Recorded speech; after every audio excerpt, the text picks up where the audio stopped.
अब देखें मजेदार बात क्या है, इमरान खान की मजेदार नहीं है बात। हाँ sir, sorry, you are right, मगर मैं मजेदार इस सेंस में कह रहा था कि वहां जो बातें हो रही हैं, इंटरेस्टिंग ये है कि जेल सरकार सब कह रहे हैं इमरान ठीक है, लेकिन इमरान से मिलने किसी को नहीं दिया जा रहा। कल तो इनकी पार्लियामेंट में यहां तक हुआ, इनके मिनिस्टर ने खड़े होकर कहा कि अरे वो देसी मुर्गा खाता है जेल के अंदर, डबल बेड लगा के दे रखा है, खानसामा उसका अपना है, डॉक्टर उसको दिया है, वर्जिश करता है, जिम बना के दे दिया, अब और क्या करें, 5 स्टार होटल में रख दें।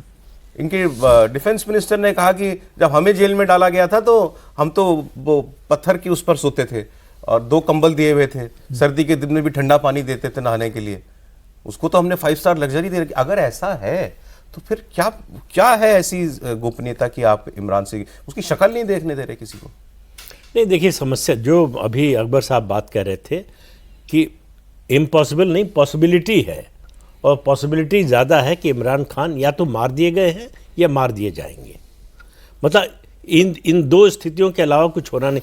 आप पाकिस्तान की पूरी राजनीति देखिए, जब से विभाजन हुआ है, पाकिस्तान बना है, तब से ये है कि जो सिविलियन एडमिनिस्ट्रेशन है या पॉलिटिशियन है, अगर कोई डेमोक्रेटिक सरकार आती है तो या तो आर्मी की मदद से आएगी या फिर उसको आर्मी की शरण में जाना पड़ेगा। अगर ये दोनों नहीं होता है तो वो सरकार नहीं रहेगी। और पाकिस्तान में परवेज़ मुशर्रफ का एक किस्सा आपको बताते हैं। जब वाजपेयी जी की सरकार थी तो यहाँ आए थे वो आगरा समिट के लिए, तो उस समय एक प्रोटोकॉल का मिनिस्टर होता है, दिग्विजय सिंह, जो अब इस दुनिया में नहीं है, वो प्रोटोकॉल के मिनिस्टर थे। तो वो उनको रिसीव करने गए, रास्ते में बातचीत हो रही थी, तो उन्होंने कहा कि आप भारत में बातचीत के लिए आ रहे हैं, कारगिल के बाद आ रहे हैं, और आपने आने से 1 दिन पहले, 24 घंटे पहले जो है इस तरह का बयान दिया, भारत के खिलाफ बयान दिया, धमकी वाला बयान दिया। उन्होंने कहा कि तुम समझ नहीं पाओगे पाकिस्तान को। पाकिस्तान में 3 चीज़ें हैं या 3 शक्ति के केंद्र हैं, पंजाबी, सिंधी, आर्मी। मैं पंजाबी नहीं हूँ, मैं सिंधी नहीं हूँ, और अगर आर्मी को भी छोड़ दूँ तो मैं तो मुहाजिर हूँ, फिर तो मुझे यहीं दिल्ली में ये जो हवेली है उसी में रहना पड़ेगा, लौट के नहीं जा सकता हूँ। अरे बात सही साबित हुई, आर्मी चीफ की पोस्ट छोड़ते ही जाना पड़ गया। लेकिन इसी में आपने शुरू में अपने इंट्रोडक्शन में जो बात कही कि क्या कोई हल है, परमानेंट हल है भारत पाकिस्तान के रिश्ते में, उसका हल एक तरह से मुशर्रफ की उसी बात से निकलता है।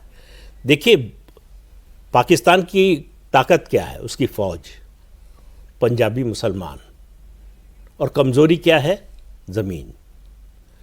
तो जैसे राम रावण युद्ध में जब तक सिर काटते रहे भगवान राम रावण का, फिर से सिर आ जाता था जी। जब नाभि पर वार किया तब वो गिरा।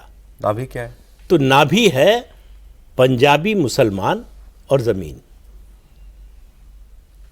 पंजाबी मुसलमान इसलिए कि आर्मी पर कब्जा पंजाबी मुसलमान का है।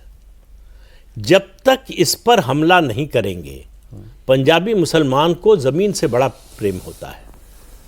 आप हवा में चाहे उनके 7 जेट गिरा दें, चाहे 70 गिरा दें, आतंकवादियों में 50 मार दें, 100 मार दें, 5000 मार दें, कोई फ़र्क नहीं पड़ता है आर्मी को। से आगे बात को थोड़ा बढ़ाते हुए, हम यहाँ इमरान की जितनी बात करते हैं, मैं देखता हूँ सोशल मीडिया पर कई लोग याद दिला रहे हैं, भाई इमरान तुम्हारे साथ कौन सा अच्छा था?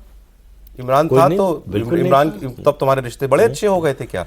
तो हम इमरान के लिए क्यों जो है इतना चिंतित हो? इमरान हो, हासिम मुनीर हो, हमें क्या, हमारे लिए तो वो सभी सारे ही एक जैसे रहने वाले क्या? सर एक सॉरी, नहीं, मुझे तो लगता है कि इमरान को लेकर, मतलब जो लोग ऐसा कहते हैं कि वो बड़े सॉफ्ट थे और ये थे वो थे, वो सब कोई बेकार की बातें हैं। पाकिस्तान एक ऐसा राज्य है जो नासूर की तरह भारत के साथ रिश्ता रहेगा, वो कभी सुधर ही नहीं सकता।